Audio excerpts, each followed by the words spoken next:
Hello.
Hello.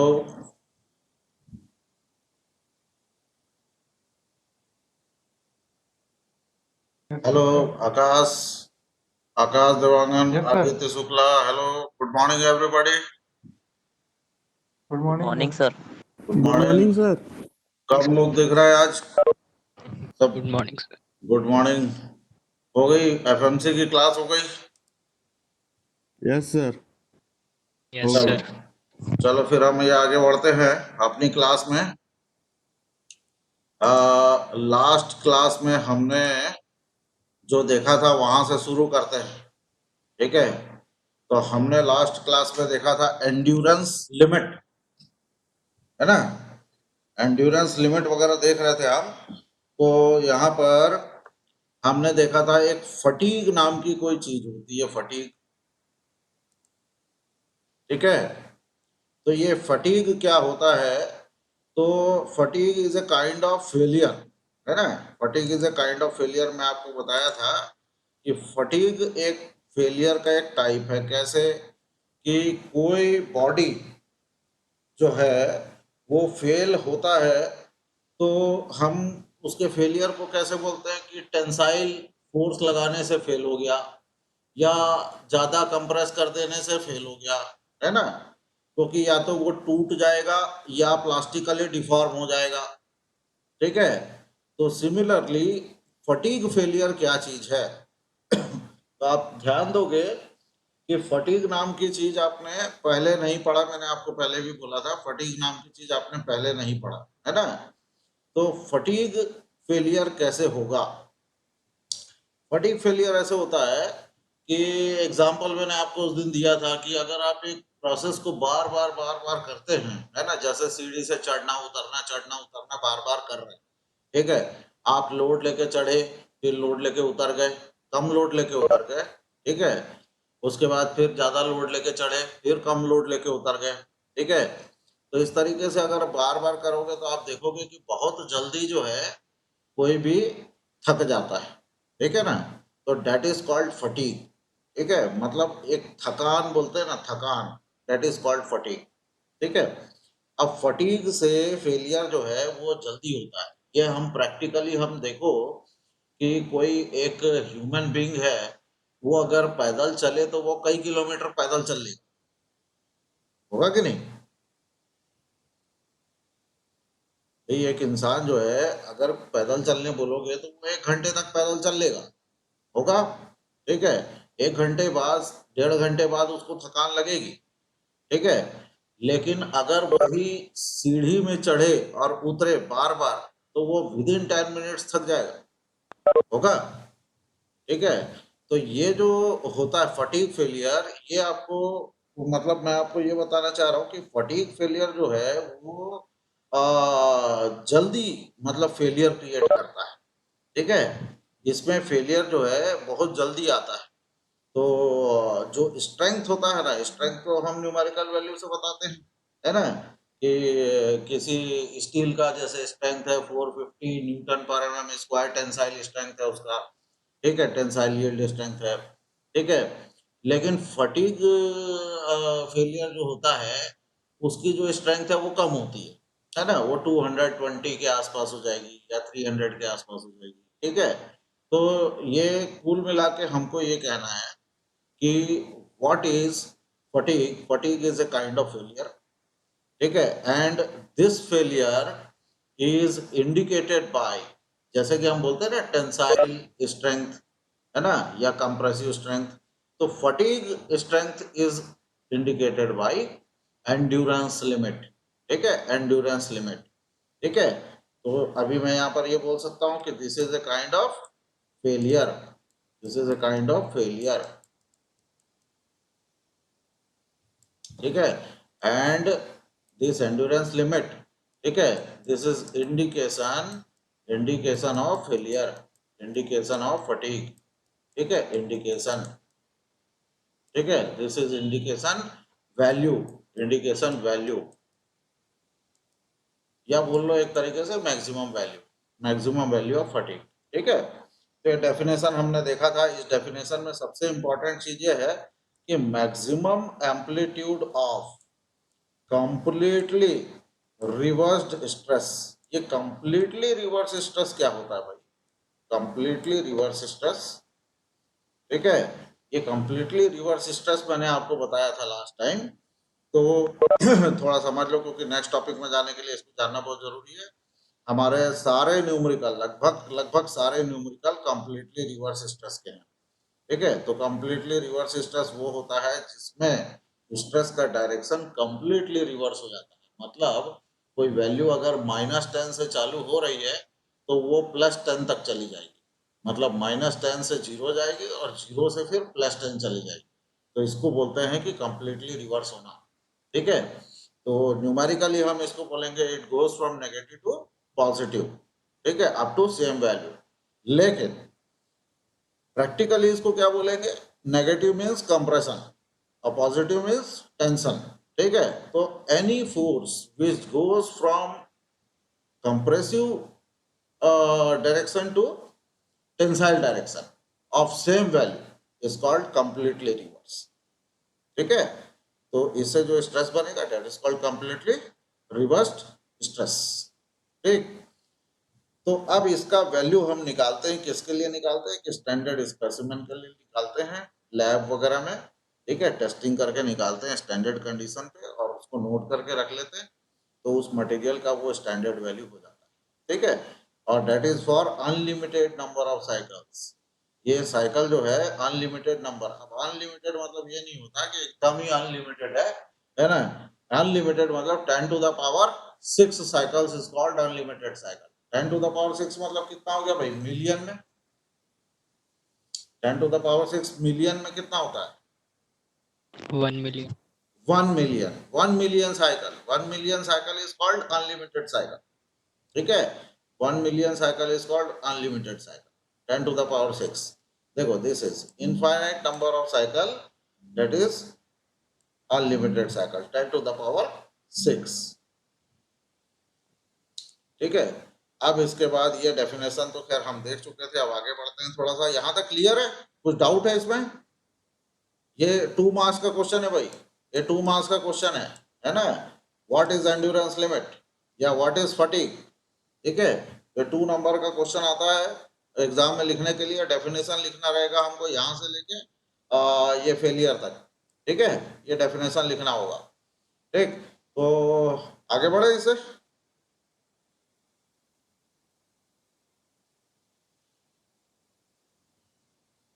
चलो, अब इसके बाद हम बढ़ते हैं, या एंड्योरेंस लिमिट के बारे में और भी कुछ कुछ लिखा है, इसको बहुत ज्यादा डिटेल में नहीं जाते थ्योरी में।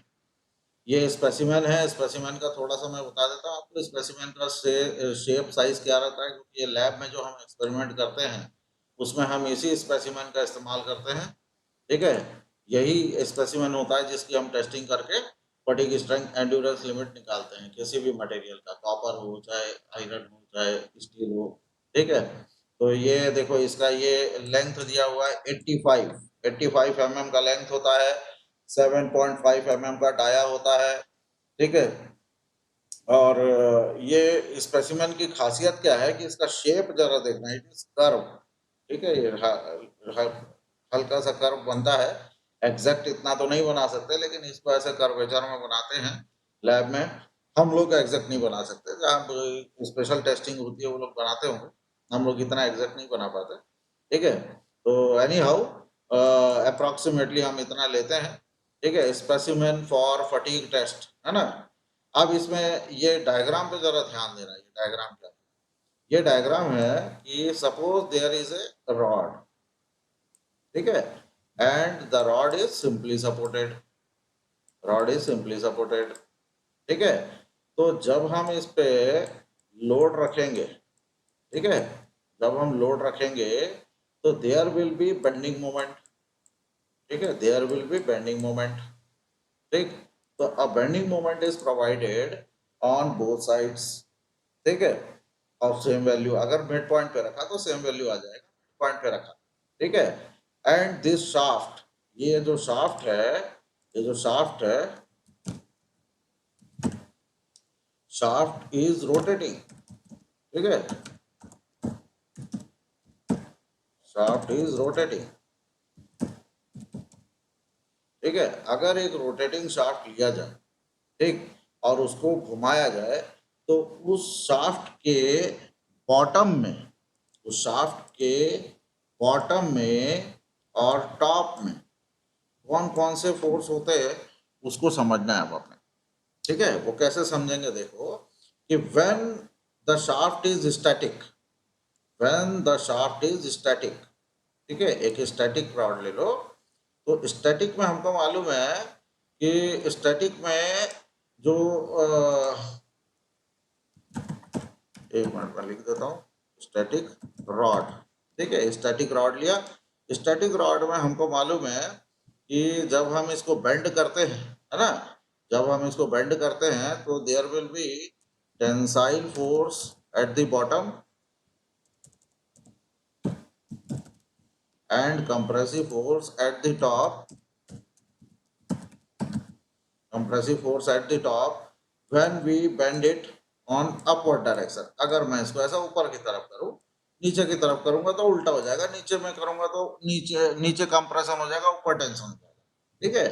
तो ये अपने को क्लियर है, this we have studied in MOS, ठीक है ना, ये अपन ने मॉस में पढ़ा था, ऐसा होता है। लेकिन ये रॉड जो है स्टैटिक रॉड के केस में, अगर यही रॉड घूमे तो क्या होगा, यही रॉड घूमे तो क्या होगा, ये मान लो टेंशन में था और ये ऊपर वाला कंप्रेशन में था, तो after rotation what will happen, after rotation, after rotation Y बोल लो 180 डिग्री, ठीक है, 180 डिग्री अगर हमने इसको रोटेट कर दिया तो व्हाट विल हैपन, A4, है ना, will occupy, will go to A1, sorry A2, ठीक है ना। ये A4 जो है ये घूम के A2 वाली जगह में चला जाएगा, ये घूम के यहां चला जाएगा, ठीक है। और ये वाला जो पॉइंट है ये घूम के यहां आ जाएगा, ठीक है। तो हम क्या देख रहे हैं कि A4 जो है वो पहले टेंशन में था, है ना, और A2 जो है वो कंप्रेशन में था। अब क्या हो जाएगा, A 180 डिग्री घुमाने के बाद क्या हो जाएगा, 180 डिग्री घुमाने के बाद ये A4 ऊपर आ गया और A2 जो है वो नीचे चला गया, ठीक है। तो A4 is now in compression and A2 is now in tension. बात समझ में है? Anybody, anybody, any doubt? Hello,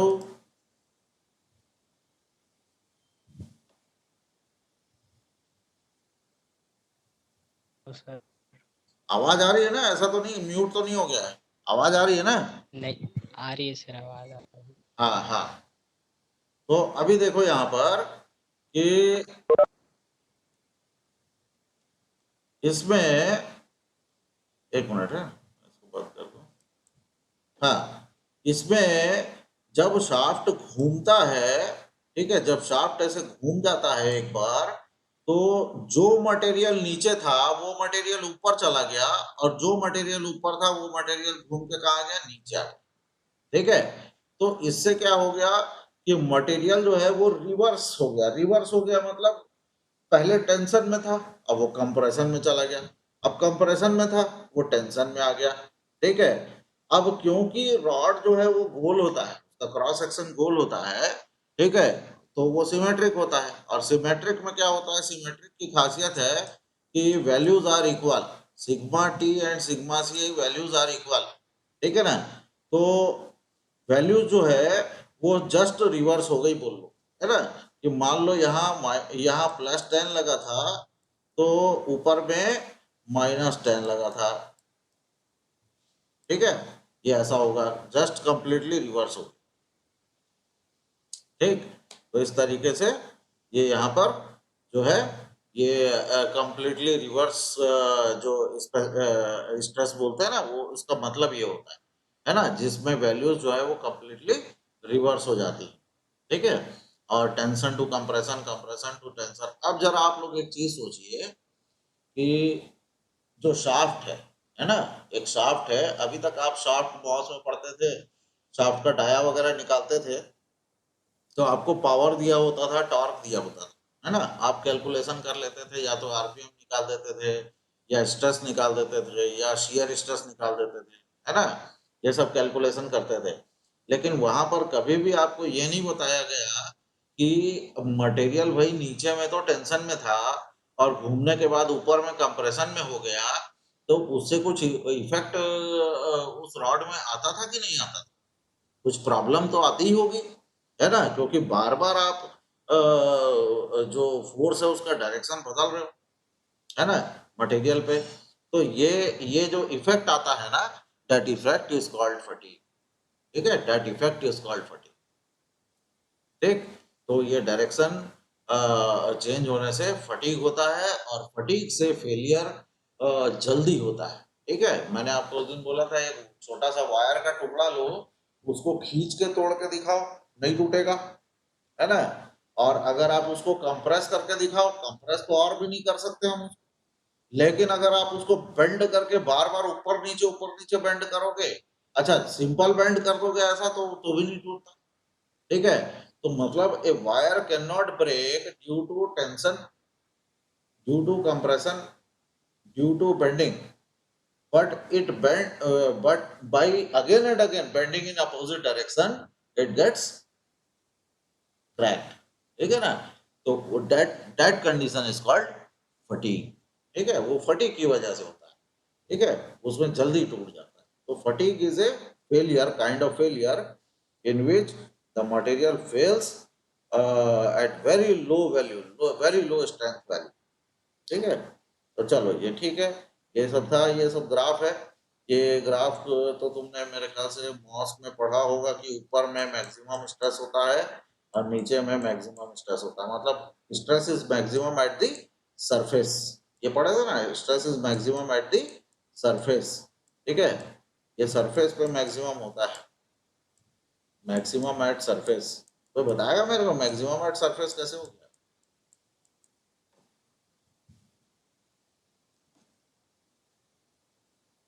maximum at surface जो होता है, कोई बताएगा कैसे हो गया?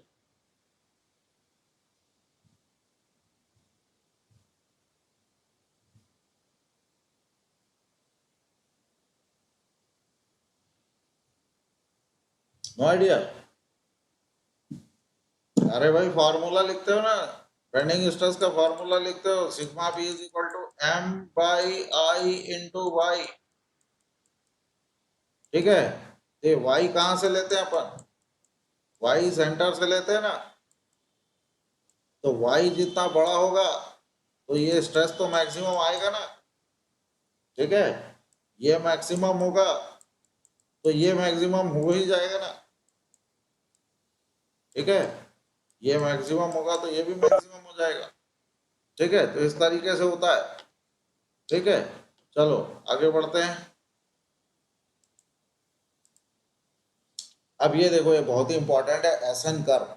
एसन कर्व क्या चीज होता है, ये इसको पोलर डायग्राम भी बोलते हैं, एसन कर्व। ये देखो पोलर डायग्राम, ठीक है। S N S N diagram is also called polar diagram, ठीक। तो ये एसन कर्व क्या होता है, ये जरा ध्यान देना। ये हमारे जो हमको न्यूमेरिकल इसके बाद बनाने हैं ना, वो दो टाइप के न्यूमेरिकल है, ठीक है। Infinite life and finite life. तो इनफाइनाइट लाइफ के जो प्रॉब्लम है वो हम अलग तरीके से बनाएंगे, और जो फाइनाइट लाइफ के प्रॉब्लम है उनको बनाने के लिए हम ये एसन कर्व का यूज करेंगे, एसन कर्व, ठीक है। अब ये एसन कर्व कैसे ड्रॉ करते हैं, हाउ टू ड्रॉ, इसका एक प्रोसीजर है। वो प्रोसीजर अभी जस्ट इसके एक दो स्लाइड के बाद मैं आपको बता रहा हूँ इसका प्रोसीजर कैसे होता है। उस प्रोसीजर से स्ट्रेस, ये एस मतलब स्ट्रेस और एन मतलब नंबर ऑफ साइकिल, ठीक है। ये देखो लिखा, ठीक है, stress amplitude S F and stress cycle N, ठीक है। तो stress amplitude and stress cycle, ठीक, इसका एक ग्राफ प्लॉट करते हैं और उस ग्राफ को बोलते हैं एसन कर्व, ठीक है। तो जरा इसका डेफिनेशन देख लो। The S N curve is a graphical representation of the stress amplitude versus the number of stress cycle before the fatigue failure, on a log graph paper. ये ध्यान देना, this is not a simple graph, this is a log graph, log graph paper, ठीक है। एक log graph paper लेना है। Log graph paper सुने हो कभी? Hello, anybody? Log graph paper,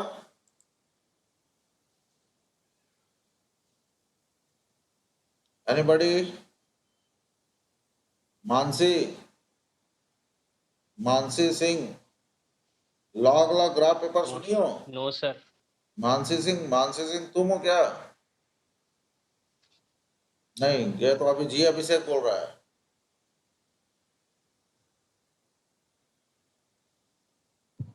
Mansi सुने हो कभी लॉग ग्राफ पेपर? नहीं सुने हो? दुर्गा, दुर्गा,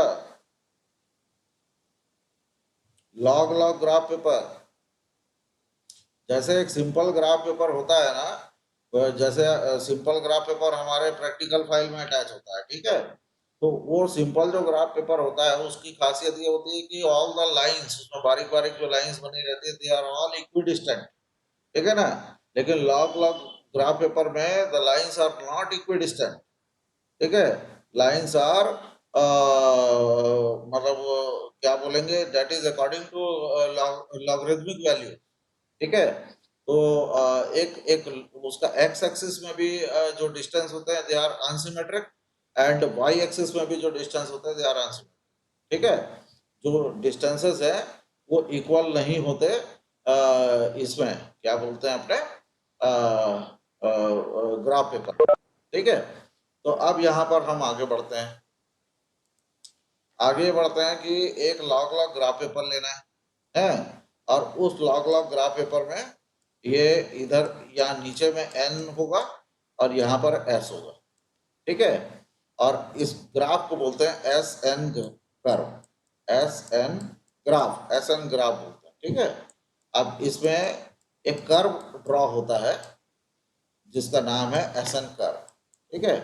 तो ये ग्राफ, इस तरीके से ग्राफ वो बनेगा। कैसे बनेगा वो ग्राफ, वो बड़ा इंपॉर्टेंट है, वो न्यूमेरिकल, हर न्यूमेरिकल में आपको उस ग्राफ को बनाना है, ठीक है। तो मैं नेक्स्ट पेज में चलता हूँ कि इसमें कैसे ग्राफ को ड्रॉ किया जाता है, प्रोसीजर क्या है और क्यों ड्रॉ किया जाता है। Low cycle and high cycle fatigue, ये छोड़ दो, ये इसकी कोई जरूरत नहीं है, हम, है ना, इसकी जरूरत नहीं है। नॉच सेंसिटिविटी पे आ जाते हैं।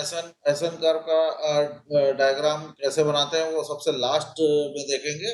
उससे पहले उससे रिलेटेड कुछ टर्म है, उसको हम जल्दी जल्दी देख लेते हैं पहले, ठीक है।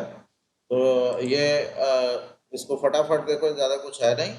ये नोट भी करना हो तो केवल नाम नोट कर लेंगे और इसका फार्मूला नोट करेंगे आप, ठीक। तो what is notch sensitivity? Notch क्या होता है? नॉच ये है कि जैसे एक बॉडी है, ठीक है, इस बॉडी में हमने एक हल्का सा कट लगा दिया, एक छोटा सा यहाँ पर एक कट लगा दिया यहाँ पर, ठीक है। तो कट लगाने के बाद अगर मैं आपसे पूछूं कि इसको अगर आप ऐसे मोड़ोगे तो ये कहां से टूटेगा? अगर एक एक कोई बॉडी ले लो, ठीक है, जैसे एक रॉड ही ले लिया हमने या एक प्लेट ले लिया और उसमें एक स्क्रैच कर दिया, ठीक है, स्क्रैच मतलब एक हल्का सा ऐसा कट लगा दिया, ठीक है, और उसके बाद अगर मैं उसको बेंड करता हूं तो वो कहां से टूटेगा?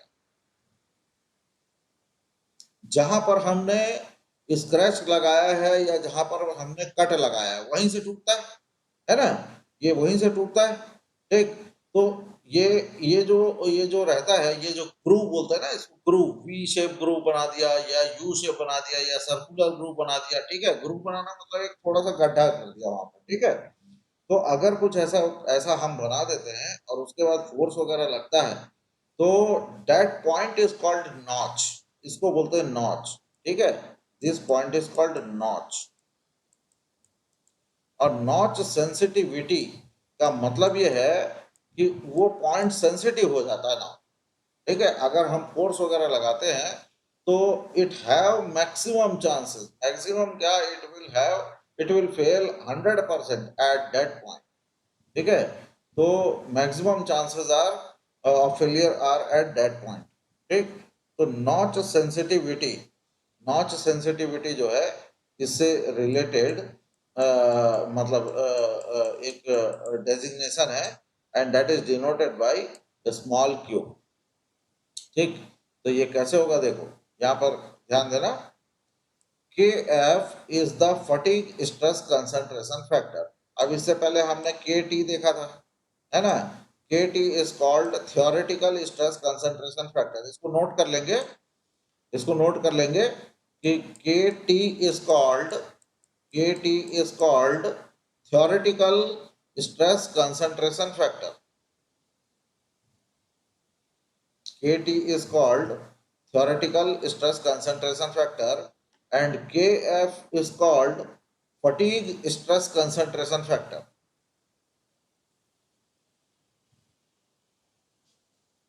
ठीक है। Kf is called fatigue stress concentration factor,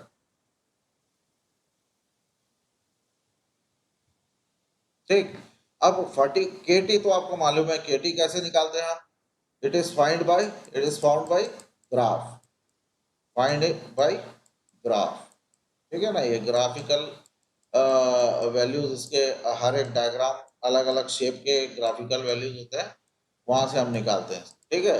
अब Kf कैसे निकालेंगे? तो Kf is found by using this formula, ठीक है। ये फार्मूला क्या कह रहा है देखो, Kf endurance limit of the notch free specimen, ठीक है। एक ऐसा मटेरियल ले लो जिसमें नॉच नहीं हो, ठीक है, और उसका फटीग लिमिट निकालिए कि वो कब फटीग से फेल होता है ना। और दूसरा सेम प्लेट ले लो लेकिन उसमें नॉच बना हुआ, ठीक है, और नॉच बना हुआ होगा और उसका फिर एंड्योरेंस लिमिट निकालो।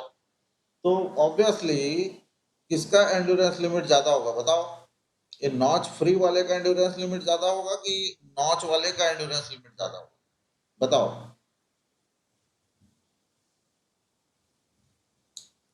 बात समझे जरा मैं क्या बोल रहा हूँ? ये जो रेशियो आपको दिख रहा है Kf का, ये रेशियो समझे जरा क्या है? ये नॉच फ्री है और ये नॉच्ड है, ठीक है। इसका मीनिंग समझना, एक आपको एक ऐसा मटेरियल लेना है जिसमें कोई नॉच नहीं बना, और सेम मटेरियल लेना है, सेम शेप साइज का लेना है जिसमें नॉच बना हुआ है, तो पहले कौन टूटेगा? अगर हम सेम फोर्स लगाए दोनों में तो पहले कौन टूटेगा, नॉच वाला कि बिना नॉच वाला? सर नॉच वाला। नॉच वाला पहले टूटेगा ना भाई, नॉच वाला पहले टूटेगा, ठीक है ना। तो यहाँ पर हम ये कह सकते हैं कि जो एंड्योरेंस लिमिट है या जो फटीग होगा वो नॉच वाले में पहले होगा, ठीक है, मतलब जल्दी टूट जाएगा, उसकी स्ट्रेंथ कम होगी, ठीक है। तो ये एंड्योरेंस लिमिट जो है ये एंड्योरेंस लिमिट जो है दिस इज हायर, ठीक है। नॉच फ्री है ना, तो दिस इज हायर, ठीक है, दिस इज हायर। और ये जो एंड्योरेंस लिमिट है ना दिस इज लोअर, ठीक है, ये लोअर रहेगा, ठीक है, ये लोअर है। तो इसका मतलब जो KF का वैल्यू आएगा ना that is always greater than 1 आएगा, आएगा ना, ठीक है। Endurance limit is always greater than 1, endurance limit नहीं, KF fatigue stress concentration factor will always be greater than 1 for any material, for any material, ठीक है। तो KF इज ग्रेटर देन 1। तो ये ध्यान रखना, there are two types of concentration factor, one is theoretical stress concentration factor and second is fatigue stress concentration factor, ठीक है। और fatigue stress concentration factor is found by ratio of endurance limit, ठीक है, and KT is found by graph, ठीक। तो अब आगे बढ़े इससे, ये दोनों नोट कर लिए, KT क्या होता है और KF क्या होता है, KT और KF मालूम हो गया।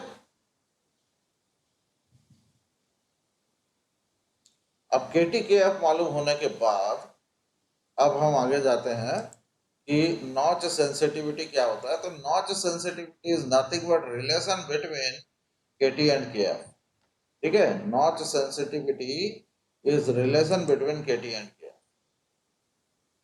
मैं ज्यादा डिटेल में नहीं जाऊंगा इसका डायरेक्ट फॉर्मूला हमको यूज करना रहेगा, तो मैं उसमें चले जाता हूँ। एक डेफिनेशन हम देख लेते हैं, this definition is also important है, this definition is of 2 marks, ये 2 नंबर का ये डेफिनेशन आता है। Notch sensitivity, define notch sensitivity.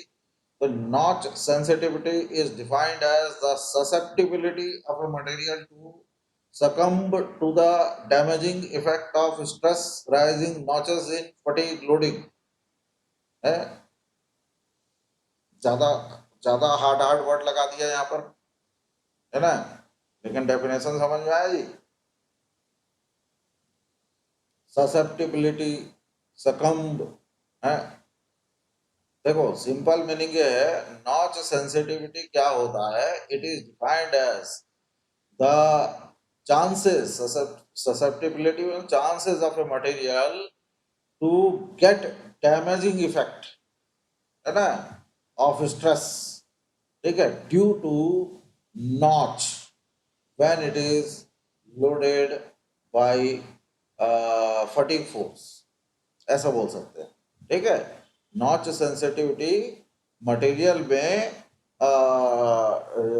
Damage होने का, मटेरियल के डैमेज होने का कितना चांस बनता है जब आप उसके ऊपर फटीग लोड लगाते हैं, ठीक है, उसको बोलते हैं नॉच सेंसिटिविटी, ठीक। तो यहाँ पर आ गया कि नॉच सेंसिटिविटी मैंने आपको पहले ही बोला, it is denoted by small q, है ना, स्मॉल q। और इसका डेफिनेशन क्या सिर्फ लिख सकते फटीग लोड मतलब क्या होता है? फटीग लोड मतलब फटीग लोड अभी मैंने बताया था, तुम देर से ज्वाइन किया शायद, है ना। फटीग लोडिंग मतलब ये हो गया कि फटीग मतलब आपको बोले कि जैसे हिंदी में अपन बोले थकान, थकान से टूटना, ठीक है ना। मतलब एक किसी भी चीज को तोड़ने के कई तरीके हैं, या तो आप खींच के तोड़ोगे या कंप्रेस करके, जिसको क्रश क्रश करना बोलते हैं ना, या बेंड करके तोड़ोगे, ठीक है। और एक टूटता है थकान से, ठीक है ना, दैट इज कॉल्ड फटीग, ठीक है।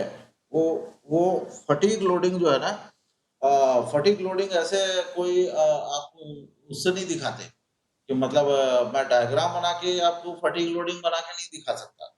फटीग लोडिंग जो होता है ना, किसी मटेरियल में टेंशन फोर्स, कंप्रेशन फोर्स और बेंडिंग फोर्स ही लगा होता है, ठीक है। Forces are either tensile, compressive और बेंडिंग और शियर, लेकिन when that material is rotated, ठीक है, या उसमें जब साइक्लिक स्ट्रेस डेवलप होता है तब उसमें फटीग लोडिंग होती है, ठीक है, फटीग फटीग फेलियर होता है तो उसको फटीग लोडिंग बोल सकते हैं, ठीक है। तो फटीग मतलब मैं भी एक एग्जांपल दे रहा था, है, हेलो, हाँ, एनी डाउट? No sir.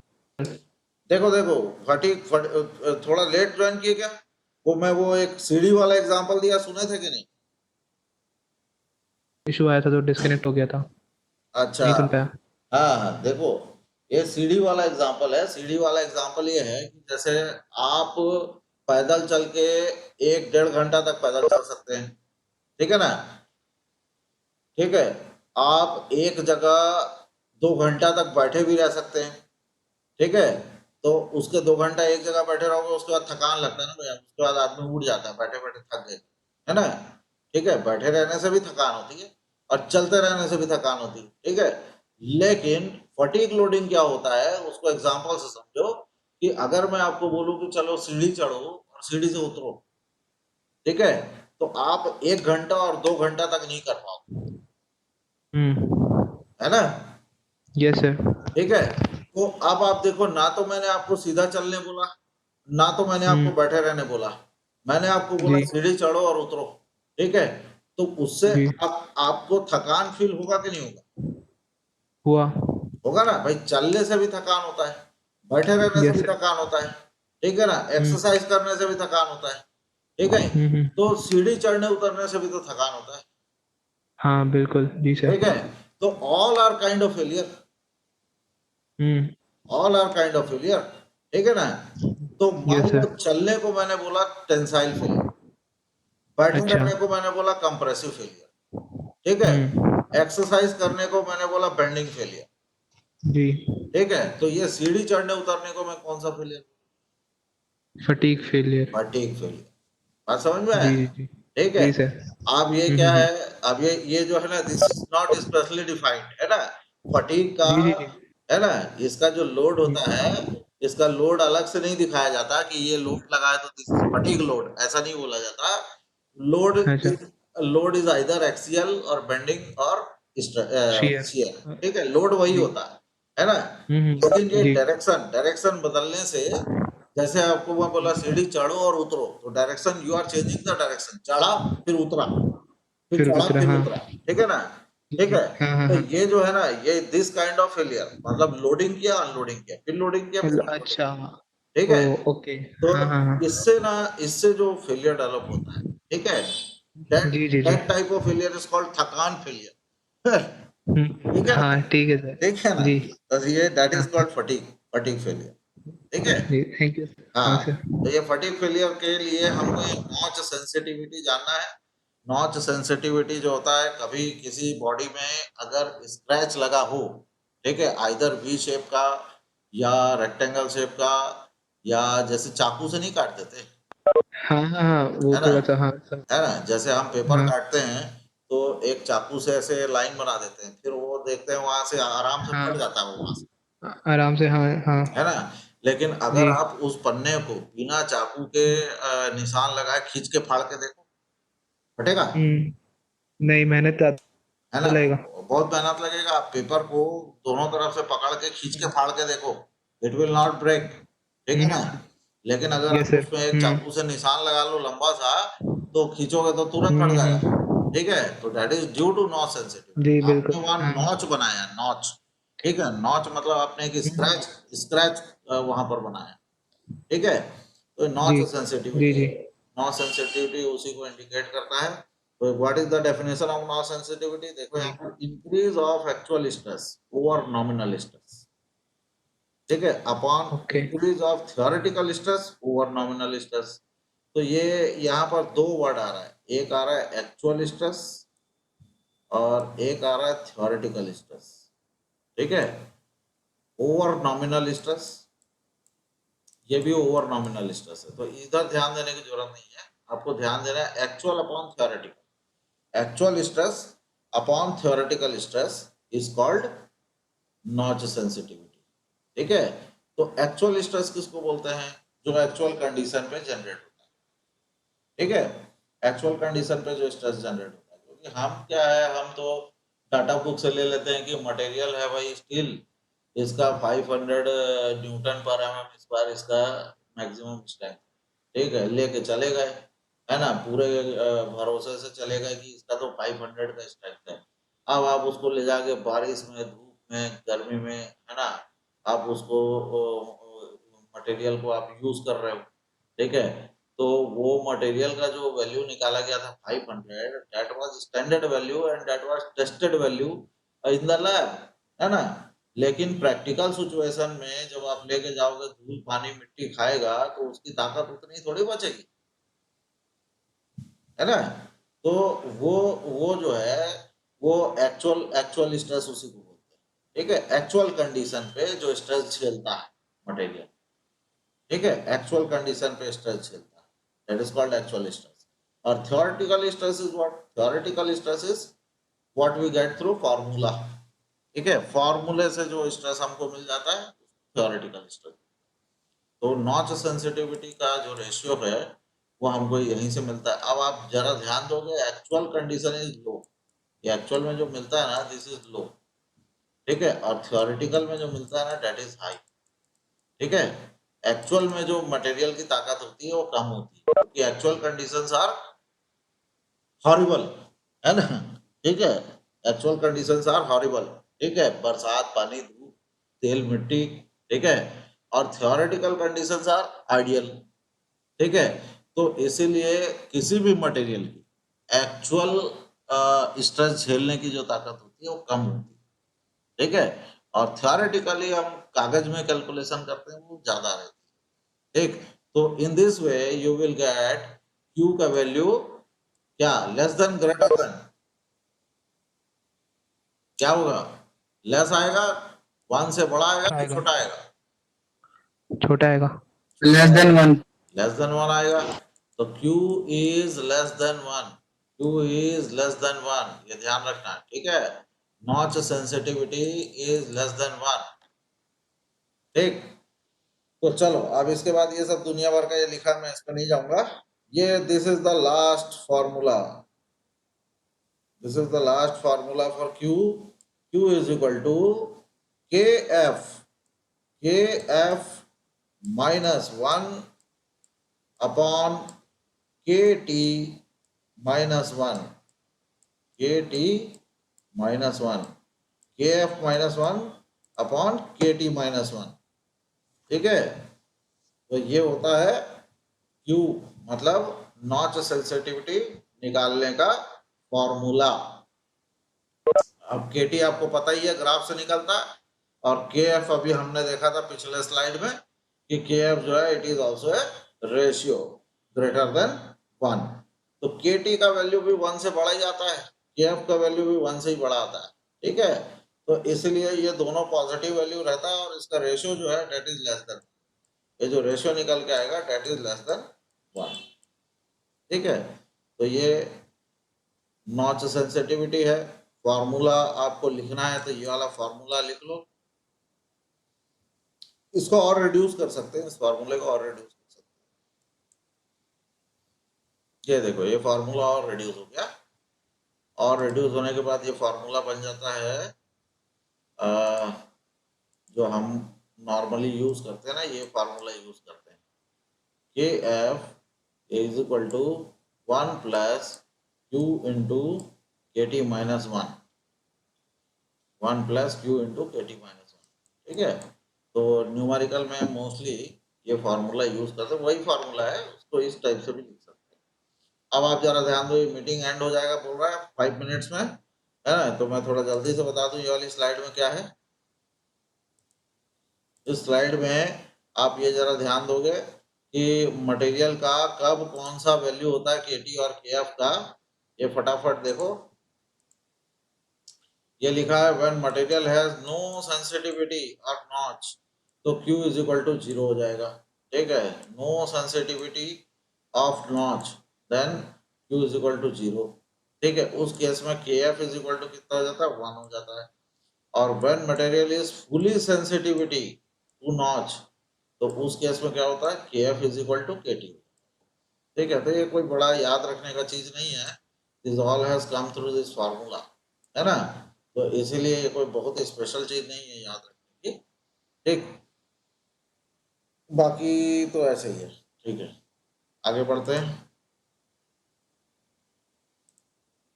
ये ये आपको ये ग्राफ मिलेगा डाटा बुक में। नॉच सेंसिटिविटी का वैल्यू देखने के लिए आपको ये ग्राफ मिलेगा। इस ग्राफ में देखो अलग अलग मटेरियल का अलग अलग value. This is for aluminium alloy, this is for steel. ठीक है, स्टील कई टाइप के स्टील है, अलग अलग टाइप के स्टील है, स्टील के वैल्यूज हैं। देन अगर उसमें प्रोसेस हुआ है quenching and drawn steel, annealed steel. ठीक है, तो according to process also we have graph, according to material also we have graph. ठीक है, तो यहाँ पर आप notch sensitivity can be found out by looking to the question what is given.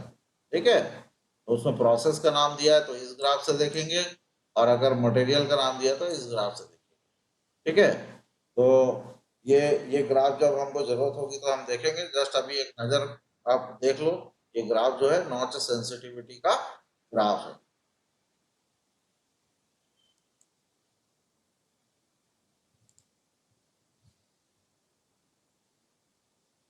Now ये वाला टॉपिक तो थोड़ा सा यहाँ नया टॉपिक चालू होगा है, और ये नेक्स्ट क्लास में ही करेंगे, ठीक रहेगा, क्योंकि अभी मैं बताना चालू करूंगा कट जाएगा, है ना। तो ये यहाँ ये 5.9 अपन नेक्स्ट क्लास में चालू करेंगे। 5.9 लगभग लगभग हम आ गए हैं, खत्म में आ गए हैं इसकी थ्योरी पे, है ना। ये जो फॉर्मूले सब लिखे हैं ना, ये फॉर्मूले से हमको न्यूमेरिकल बनाना है, इसलिए ये सब जानना जरूरी है ना। ये थ्योरी जो चल रही है अभी अपनी 1-2 दिन की, इसमें ये सब जानना जरूरी है। नोटेशन जानना जरूरी है, कब कौन सी वैल्यू लेनी है वो जानना जरूरी है ना। तो इसके बाद मेरे ख्याल से नेक्स्ट क्लास में हम न्यूमेरिकल में आ जाएंगे। बस ये एक फैक्टर्स और ये फार्मूला देखना बाकी है। ठीक है, तो अभी ये डिस्कनेक्ट हो सकता है सडनली, तो मैं अटेंडेंस ले लेता हूँ। अटेंडेंस ले लेता हूँ मैं।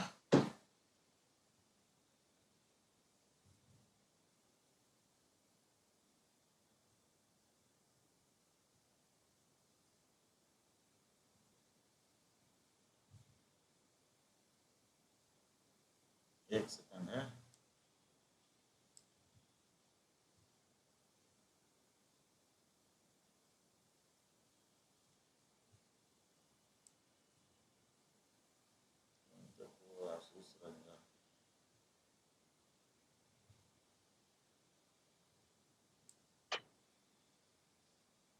अभी डिस्कनेक्ट नहीं करना, मैं अटेंडेंस ले रहा हूँ।